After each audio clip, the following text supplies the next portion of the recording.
Welcome to Speakers Are Leaders Motivation channel, the influencer growth strategies. My name is Lily Petrescu, and I'm the founder of Brand First Speakers and a book publisher.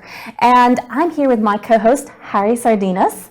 He's the founder of Speakers Are Leaders and a public speaking coach. And today we have an amazing topic, which is 5 steps to elevate your brand with social responsibility. And for that, we have an amazing guest.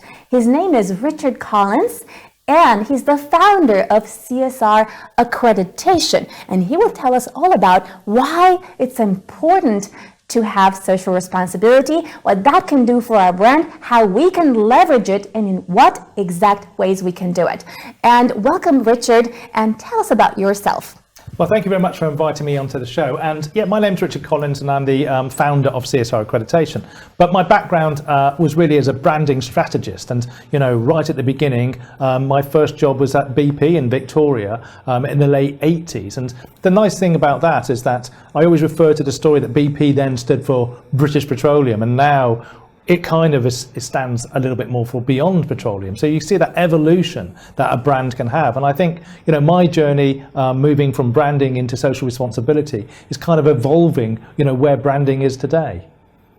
I agree 100%. I think that there is an old conception about branding that the parameters that the market had before in the 80s have nothing to do what branding actually means today. And social responsibility is playing a big game in these current times. So why are you so passionate about this, Richard? Why you described in your early that still you have experience with that, but why you decide to take this to the completely whole new level and change the world?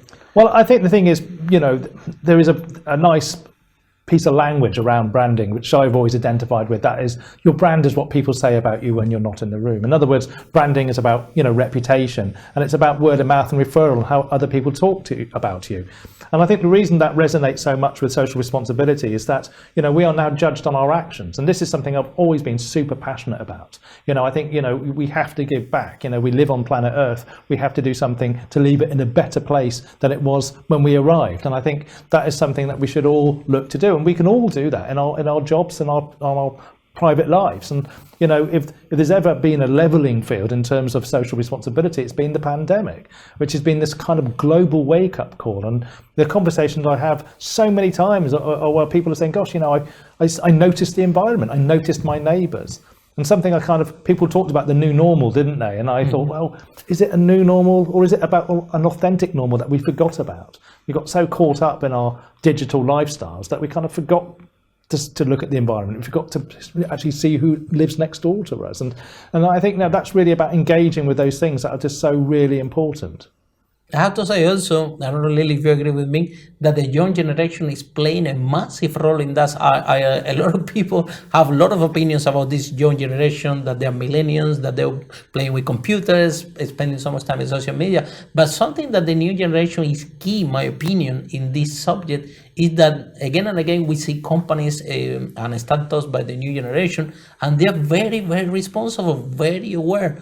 More than anything else, they are so conscious. If they are starting a business, they make sure that there is minimum waste. Mm-hmm. They looking at organic products. They're looking at conservation. Put the things in plastic, right? So, what do you think that is the role of this generation, that they realize that we give them a planet that they find they like that, and it's their own responsibility to create the planet that they want to live, and they taking these subjects, being very young, very responsible. I have to say, when I was young, it was no big awareness about this topic. I don't know, Richard, you know what I'm talking. It's true. What I mean by it, yeah. I think the sustainability. I mean, for me, the sustainability agenda was there as a small child. I mean, I was always passionate about nature and the environment around me.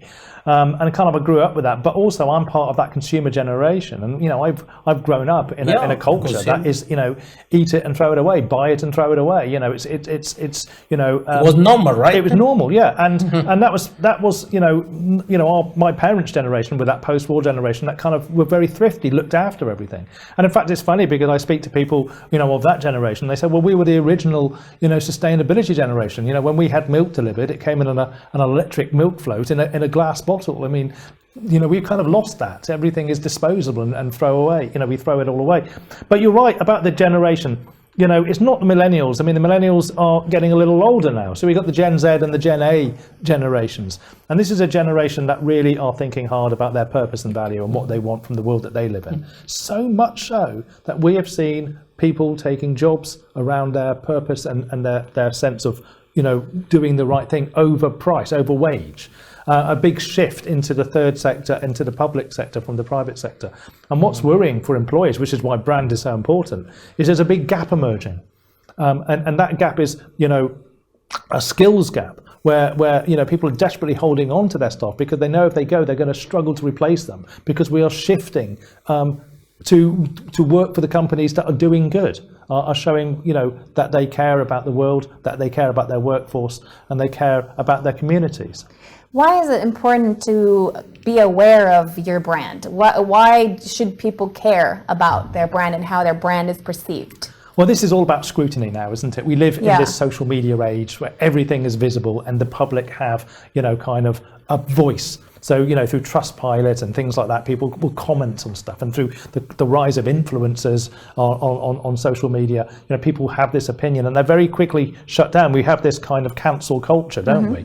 Where, people are cancelled very, very quickly. And I think, so the importance of brand is, how do we maximize that brand value? Social responsibility is a really great way of readdressing that, because social responsibility at the end of the day is about something good. Therefore, it makes you feel good because it's about something good, and it creates positive storytelling. So the thing is, it kind of goes against the grain of all that negativity that you find at the moment. So it's a really great platform to start a conversation from as well. And I think it's a great way for people to share and identify. So going back to that kind of post-pandemic, when I say post-pandemic, I think that's where we're shifting, that endemic kind of area that we're in. But I think the thing is, individuals have come out of that saying, we need to be better. Our businesses need to be better, our organisations need to be better, because we are being judged on that. And that kind of referral and that branding thing, when it's all about referral and word of mouth, people are going to talk about your services and products. And if you can show that you're doing the right thing, that you're supporting community projects, charities, that you've got a D&I policy at the office, and that you've got apprenticeships and work placements and all of these things, then I think that resonates really well. People really are loyal to that, and they will follow that and become advocacies of that, as well as the staff. So that engagement program is, branding isn't just about that external image, it's also about that internal image. And employees want to be proud of the companies that they work for. What about if companies disregard that? What do you think can happen to the companies? Well, I think this is a new area moving into. I think the thing is, I commonly say that the future shape of business will be measured in social value and financial value. And that social responsibility becomes this kind of profit center. So what will happen to the companies that don't do this thing? Social responsibility is a leading indicator. So if you're doing good things now, it will deliver that long-term sustainability. If you're not, you soon won't be in business, simply because your supply chain will drop you, your customers will drop you, your staff will leave you. It's as simple as that, and we're already seeing that beginning to happen. So at the moment in the UK, we are seeing the supply chain looking at each other, matching their values and purpose, and dropping you if you can't match that. That rise of ESG, environment, social and governance, where the financial markets are now measuring businesses' social responsibility before investing in them. So if you can't get an investment, borrow money from the bank, you can't win tenders, you can't keep hold of your staff or recruit, where are you going to be? I mean, you're not going to be anywhere, are you, right? So it's so important that you kind of build social responsibility as a strong business strategy to ensure the long-term survival of your business or organization. And now that you talk a subject very interesting, which is finance, right? At the beginning of all this movement about social responsibility, right? I think that the first approach the business owner had on that take is, this is rather than plastic is cheaper, carton is more expensive, and no, it doesn't matter how conscious I am, I'm not going to lose profit for that. And I think that it has been a big evolution since this movement of social responsibility started to now that people and companies have come with an amazing solutions, which is more viable, do the right thing to the right finance. And on top of that, people, I think the entrepreneurs, like you said, our generation is educated in the use and waste, right? Even in my house, every time that I do the mistake in the bins, Lily give me a big headache, right? I literally collect it and put it back, and she's policing me, put the bags. She's laughing because it's true, yeah? I have a police at home that I cannot mix anything. If I made a mistake, I had to take it and put it back. And then even going and putting the right bins downstairs. When I'm coming back, this is my job at home, throwing the bins. And Lily said, have you put the bags? Lily, of course I put the bags where it belongs. There are two different bags. How I cannot miss that, right? So I think she's 4 years younger than me. And this is how creating impact the younger generation comes. However, the finance people at the beginning, they used to see that only like, okay, plastic is cheaper, carton is more expensive, I don't care, I use plastic. And they missing out the whole spectrum that is the other currency. What is the other currency we're talking about? Customer retention. What is the other currency we're talking about? Customer appreciation. What is the other currency about? The staff admire what you do. So there are different type of currency and the finance that got into place that I think that the business owners and entrepreneur and people have to be more educated. So in your view, what would be your take on that? How really financially viable is corporate responsibility in your opinion? Well, I think you've said it all there, Harry. I mean, at the end of the day, things shift. You make plastic, but no one's going to buy it. You're going to be ousted, and actually you're going to get legislation and regulation coming into place that will forbid it.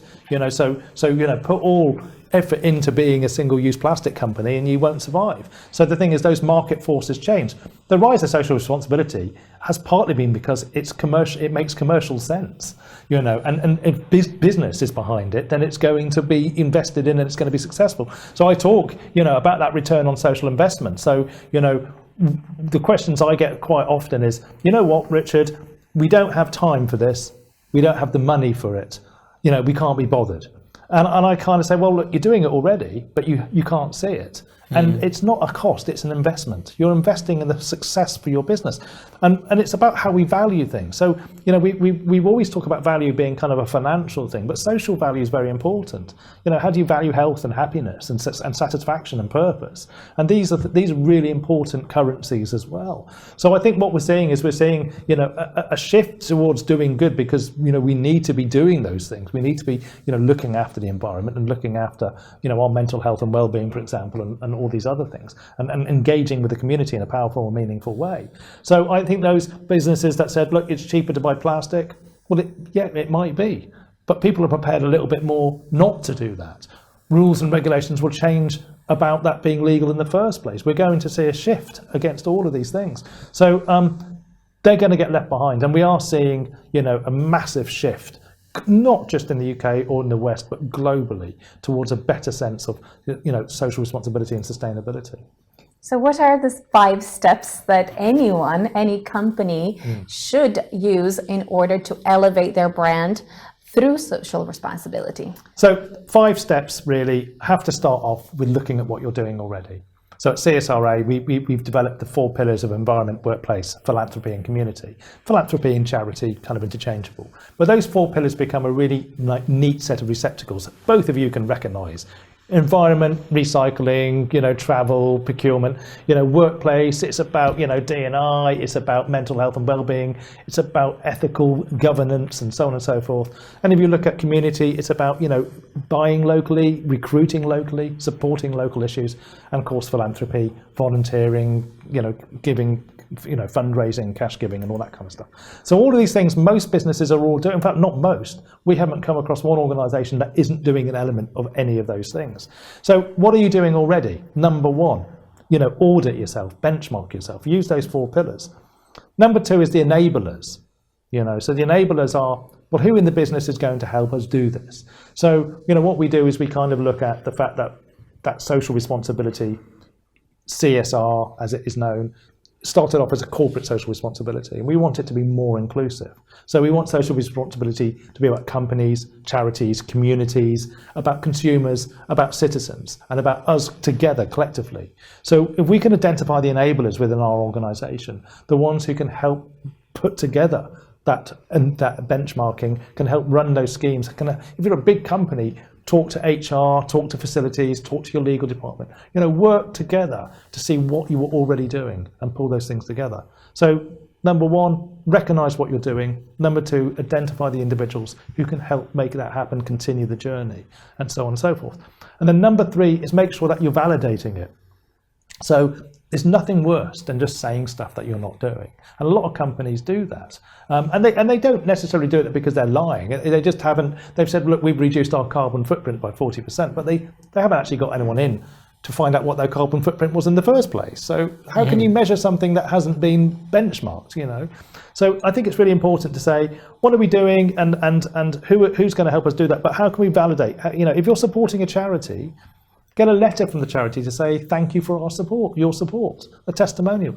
You don't have to brag about how much money you're giving somebody. You can say, look, we've supported this charity with donations, and the charity can say, well, thanks to those donations, we were able to recruit 5 more palliative nurses, and that had an impact on the quality of lives of X amount of people. And that's a really beautiful impact, isn't it, when you can say things like that? Thanks to our recycling scheme, we've reduced this much landfill. Or we've saved this much electricity through using LED lights. So these are really important things to back up what you're doing. So when it comes to validation, is the impact that the company have positive, right? And we have to validate it, and we were talking about this before. Like some people are doing fake validations. That social responsibility, and like you said, they could be fined, right? Well, yeah, I mean, the UK government passed some legislation last year around greenwashing. I think it's called the Green Code.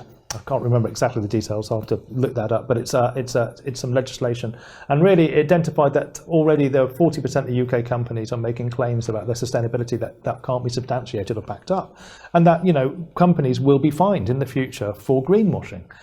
Because it could destroy the brand, right? And build, right? And the damage to the brand. I mean, again, it's the very damage. Expensive. And we've seen this. I won't mention names, but there are many companies in the last year or so whose brands have been seriously damaged because they've been seen to be misleading the public around their sustainability and their social responsibility claims.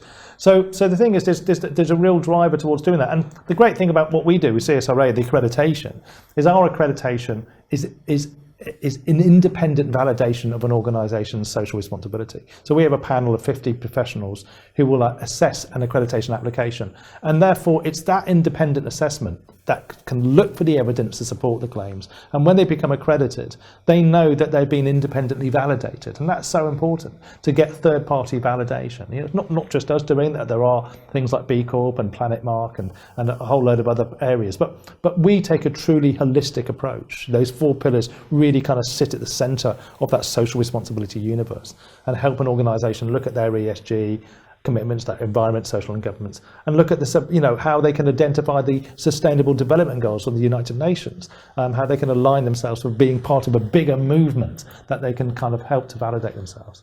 So just to recap, we're looking at that kind of identify what you're doing, who are the enablers, and then validate.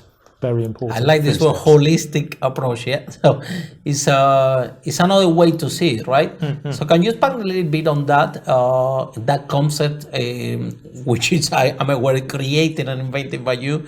It's a new concept. It's a new way to see corporate responsibilities and social responsibility as well. So how come you came with this new approach, which is, in my opinion, disrupting what the culture of social responsibility where we are living today? Well, I think the thing is social responsibility has been around for a long time. Mm-hmm. First coined in the 1950s by an American businessman, used predominantly by the corporates. And the thing is, is it about charities? Is it about the environment? Is it about the workplace? It was kind of a bit vague. It could be so many things. So we felt we needed a framework that we could be like for like. It could be measured against. So the 4 pillars became that framework, and the inclusive C, as I've mentioned. But more importantly, we see social responsibility as investing in enriching the quality of lives for people. So allowing value and purpose to be part of a corporate's, of the culture of an organization. And by doing that, you can contribute to that sustainability and profitability. So this is what we're really getting down to in terms of that return on social investment, and why building the brand is so important. Because we want businesses to see and organizations to see this is about their sustainability and their profitability. And then ultimately how that working together, we can build a better world for future generations and create that cohesive community that we live and work in. So, just to address that point, the disruptors, how we've come, we've really just been quite, pragmatic about that approach. We felt we needed those pillars, we needed that inclusive C, and we needed to show that it was about enriching our lives. Whether it's the senior management or the new recruit, that we are all part of that journey. So can we say that this holistic approach is like one-stop shop where you can find everything? Yeah, because the thing about that, that's one-stop shop, right? Partly find everything you need. Because we've managed to map those 4 pillars against the ESG agenda. We've mapped those 4 pillars against the 17 SDGs. Can use those 4 pillars to look at the environmental sustainability issue, look at the Social Value Act, look at other certifications and marks. So the thing is, I think you can start your journey and go off in any direction that suits your business, sort of thing. The other question would be, a brand association is an important part of any company, right? So how can a company protect themselves from associating with the wrong people, so that their brand could be protected and their reputation could be protected and they could continue to elevate that? Well, I mean, that is a lot to do with supply chain as well, and I think people are putting surveys and tests. So, for example, I think it's 2 out of 3 local authorities now insist on social responsibility as part of the tendering process. So, part of the so the thing is, 1 point can lose you a tender, and if that point was, do you have a D&I, a diversity and inclusivity program in? No. Then you lose the tender. So the thing is that your business is seriously compromised, and that therefore damages your reputation. So the idea of building social responsibility and visibly communicating it is important. We've got those 3 steps. The 4th step is the communication. It's about once you can validate and make sure that when you communicate, it's under scrutiny, it will stand up. And communication is so important. We recommend that businesses, of any size, kind of almost have their own editorial department, and then work out the little bite-sized bits of information that can put out in social media, the slightly big bits that you can use in their blogging and their news stories, the even bigger bits in terms of thought leadership and social impact report writing, and how all of those things go to build brand reputation, because that brand reputation is then enhanced by that positive storytelling. But, that cautionary tale is, positive storytelling has to be backed up by the positive story doing. Always comes back to validating it. Otherwise, it's not authentic, and people will see through that. And that's where you start to get damaged reputation. It's a knife edge. Do it well, communicate it to all audiences. Engage your staff, get them on board. It reduces. It contributes to retention, which saves retraining costs. It attracts that new generation that are looking for something better. It wins tenders. It wins investment, and it will continually build that reputation. And that's because that positive storytelling, that positive narrative, can go out on a weekly basis. We've done this with a charity, or we've got Employee of the Month, or we've done something around recycling, or we've changed all our lights to LED, or there are endless stories you can tell about your social responsibility. Yeah, one example, Lily, talking about this branding by association, I think that, for example, you go to supermarket, Lily love this chicken soup that is coming in the cardboard. She's love about that. But when I look to the rest of the soups, there is only this brand that is coming in the cardboard, and is what we usually buy, right? So there are some supermarkets that you find, let's say they're selling soup, 50% of the soup cardboard, 50% of the soup in plastic. Some supermarkets 75% cardboard, 20% plastic. Some supermarket plastic everything, right? And we're talking about the subject about branding by association, that I don't think that these big chains of supermarket are really aware what type of messages they are sending, right? And the other thing is, without mentioning names, right? There are some supermarkets that, it has some policies that look that taking care of, but not really. The only thing, maybe they increase the price of the plastic bag, right? So, but at the end of the day, when you see the whole supermarket layout is not there yet, and the clients like me, we only find that we have only one product to get because it's good, but it's also environmentally friendly. So, what message can you send, Richard, to the big companies, right, in this specific topic, which is not only have your own brand, social responsibility, but branding by association? What type of product you put in your chain that actually you think that you're doing something, but actually the association with the products or services are destroying your main brand? I mean, it's a really complicated question because there's Sorry. there were so many kind of aspects to that. Yes, big brands should be doing everything they can to reduce their reliance on single-use plastics and to be more environmental and sustainable in the way they deliver their products and services. The problem is this price point, and we have an issue with the living wage. If you're really at the breadline, you can't afford to be environmental or socially responsible. You're just going to do everything you can just to keep the lights on and feed your family, and therefore we've got to do something about that. So we have to step up to make sure that situation isn't the case. We simply shouldn't have food banks in the UK. It simply shouldn't happen, but we have it. So we've got to do something about the living wage, and that means we have to work together collectively with social responsibility to bring people out of those situations so that they aren't dependent on the cheapest price points, which end up being products that are in plastics or whatever they might be. So I think it's a gradual. I think the thing is we are stepping forward in the right direction, but there's a big conversation there around the affordability. But I'm lucky I can choose to pay a little bit more so I can buy some meat from a local farm. We've got this kind of issue of food coming in from the US, from where there's slightly different attitudes towards food husbandry and all that kind of stuff, and so it's going to be cheaper chickens, that may have been cleaned in chlorine, blah blah blah blah, and people will buy that if it's cheap and it feeds your family. Then people are going to buy that. So we've got to kind of educate and change those attitudes. But I think that globally we are stepping in the right direction.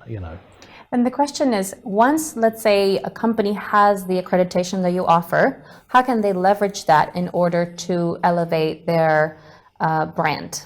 So we're coming on to step 5, stepping away from, so step 4, communication. So once you're accredited, communicate that, show your mark. We want CSR accreditation to be a globally recognized mark for good. When you see that stamp, you're dealing with a company that is behaving well to its workforce, to the employment, to community, and supporting charities. So that's very important. Make sure it's on your website. Make sure that you're engaged, telling your staff why you've got it. Communicate, and bring people on the journey with you. So make sure that it's fully inclusive. So that's very, very important. But moving on to step 5, repeat, do it again. Don't just stop your journey. Just say we've done it. We've got our mark. We've done all these things. Continue to do these things. Continue to look at what's next, because there's a lot of stuff now that isn't legislation but will be in years to come. And I think it's much better that a company chooses to do something because they can, not being told to do it in a few years' time because it's now some sort of law. And I think if you look at the shift to hybrid working, the whole working from home thing, the responsibility about heating and energy and travel, there's all sorts of things around the responsibility in that shift in the way we work. So I think the thing is that, and if I can just recap, go through those 5 steps, identify what you're doing, create the enablers to make sure that you can deliver that, and you have the capacity in the organization to make it right. Validate it, communicate it, and then make sure that you continue to do it so that you're on a journey. It's not a spike, it's an ongoing journey that you improve. And if you can social impact report and you can put goals, then you can match those goals. And then when you've hit those goals, you can communicate those back. And again, your brand will go through the roof. It's so important. I think there's a massive and growing trend for mindfulness. And the question is, what are you personally doing in order to do that little bit towards the community or the world? And how can companies start small and then grow big in terms of their mindfulness? Well, I mean, I do sleep well at night because I have a unique view of the world, and people can be quite cynical and look at the news every night and think, gosh, what a terrible place we live in. And I know there's a generation that's badly damaged by this negativity, from the COVID and depressions and the whole outcome of Brexit and so on and so forth. It's been relentless. But actually, I see a lot of people really wanting to do the right thing, and there is an element of mindfulness to that, because it's about being in the now and being able to see what we can do today, not yesterday or tomorrow. What can we do today? How can we be better today? And I think from my point of view, I get a lot of pleasure out of doing that, but I also live that kind of lifestyle. I mean, I've been a sustainable environmentalist for a long time. I have, a house that, is virtually zero carbon, and I kind of support charities, and I support local schools, especially because something we've not spoken about, but we run CSR accreditation for primary and secondary schools. We do it because we want that generation to think about the 4 pillars of environment, workplace, philanthropy, and community. But we talk about my friends, my classroom, my world, my neighbours, and how we can engage with those things. So we want to create that new generation who are thinking about how they can, how we can provide the tools to help them do those things. So I think we're led by that. And what inspirational stories have you noticed around mindfulness and people or organizations that have become mindful? For example, Greta Thunberg, or people like that are very young sometimes, and it doesn't matter if they're young or not, but what have you noticed in terms of inspirational stories that have turned into viral stories that have really rocked this world, in terms of small things that they have done that have turned into massive movements? Well, I mean, not quite on the scale of Greta Thunberg, and in fact, one of the things she did say that resonated very, very much with me during COP26, where she said, "We are the leaders. We are the leaders," because our true leaders aren't leading by example. They've got other agendas, and so it kind of looks like they're saying the right thing, but they're not really delivering. Whereas we are, we are getting up in the morning and we're doing something about it, even if it's just separating out a waste or turning the lights off at night or doing this. We are leading, and that's really important, that it's bottom up, and that's so important. Yes, the big corporations have a great, once they've got the bit between their teeth, they will make big impacts. And things are changing, because I am seeing change. It's not all negative. But a lovely story is of a businessman that presented. I sit on a Chamber of Commerce, and we had a businessman present to our chamber. And he presented this business plan where he was making dog biscuits, and he decided he was going to get all the ingredients locally, and then he was going to use recycled packaging and to deliver the products in. He wasn't going to use a car. Everything was low carbon. He was going to give 25% of his profits to the Captain Tom NHS Fund, and at Christmas just recently 50% of profits went to a food share. Now, this businessman was a 14-year-old from a local school who set this business up while his school was closed because of COVID. And what's amazing about that story is that when I was asked to take their assembly, that year group's assembly, it wasn't just him. It was a generation who thought like that. And I thought that is our hope, that is our future, because they are the generation who are going to come through. And if they're thinking like that already, then that's a brilliant thing, isn't it? So, that story has gone viral. It was an amazing story because, why would he do it? Why didn't he just make the money and buy a bike or a games console? No, he put social responsibility and environmental sustainability at the heart of his business, and then he managed to get some funding, which he then distributed to other young entrepreneurs who were developing their businesses along the same scale. So that's a real candle of hope for the future, I think. A friend was sharing with me the other day, there was another campaign. I don't know, the name was Pee in the Shower. I don't know if you heard about that one, where it's a campaign. It was in US based, and that was the motto, Pee in the Shower. And the campaign grew and grew and grew and grew and grew. And when they did the math, they saved liters and liters, more than hundreds of thousands of liters of water in United States. I need to find the details to give you more.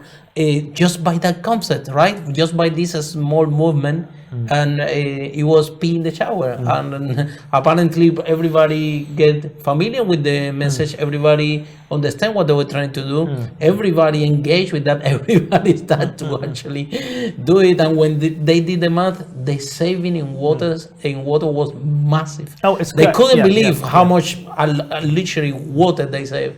No, on that there's- simple campaign, right? There's so much innovation out there and so many brilliant things, and that's again why our accreditation is kind of a blank canvas approach, because we want to recognise that personality and individuality, and and whether it's that little story I talked about earlier today about one of our accredited companies making a point of using paper clips rather than staples Yeah. because paper clips are reusable, a little thing, and something I love to say, and which is kind of ties into the whole viral thing, is that a million small actions make a huge impact, and if you can do something that influences a million people through social media to do something small that has a positive impact, then that collective social responsibility delivers that huge impact, and we can all be part of that. We can all be part of that, and if we can encourage the businesses we work for to listen to what we want and to help enrich the quality of our lives again through that passion and through that purpose and value, then I think there's hope for us yet. Yeah. I really like the idea of what you mentioned earlier, which was about positive storytelling and positive story doing as well. What I really liked hearing was the story of this very old man. I think he was 99 years old. I think it's Captain Moore or something. Yeah, and he raised, I can't remember if it's £1 million or however much for the NHS. And what I'm getting from that story is that you're never too old, you're never too young to do something small that could turn out into something really huge through the viral power of the social media. So my question is, how can ordinary people, how can ordinary companies do something small?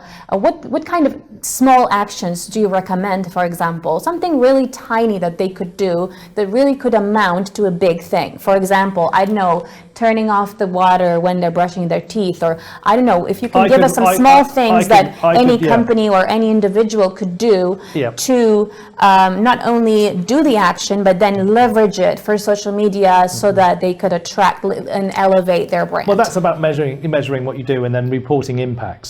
So if you've got the full formula, then you can do that. But there are hundreds of things. I mean, I talk about don't put your computer on standby. And you'll be surprised at how much energy you save by turning your computer off. Turn the lights off at night, switch to LEDs, walk to work or cycle to work if you can, travel using car sharing, things like that.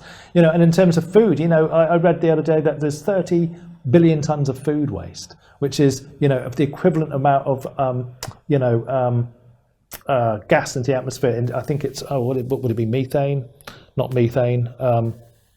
I can't remember the gas now, but it's the equivalent of China, So that in terms of, so if we could just reduce the amount of food waste, eat seasonally, it seems appalling that we can import lamb from New Zealand and export lamb to America, when we can just eat the lamb we've got here, and therefore we're investing in the local farming, farming industry and so on and so forth.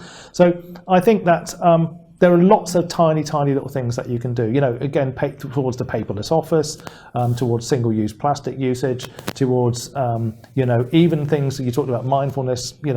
Everybody can do mindfulness. It can take a minute to do mindfulness. Companies could encourage that kind of thing as well. The next big pandemic, to use that word, is mental health and well-being. And I think as we recover from the pandemic, we're going to have people really struggling, especially a young generation. We're seeing it already. So there's a lot we can do, lots of little things we can do to support that. And all of that, because I've just talked, we talked about how all of that generates positive narrative. That positive narrative used correctly can become viral. And when something like that becomes viral and other people start doing it, then you build that momentum and then you build those big impacts. And that's what I think we're seeing. And that's one of the positive parts of social media, is the ability to communicate to billions of people, and get them to do the right thing. I love this idea because we are surrounded by so many negative stories, and doing it like that through the viral power of social media, what can happen is, first, you are doing something good for humanity that is also being spread around the world. People from around the world could start doing those tiny things. And as Tesco says, every little helps. And it some small actions, like you said, can really amount to huge impact over a very short period of time. And what I also love is the idea of profit, because businesses are there to make profit.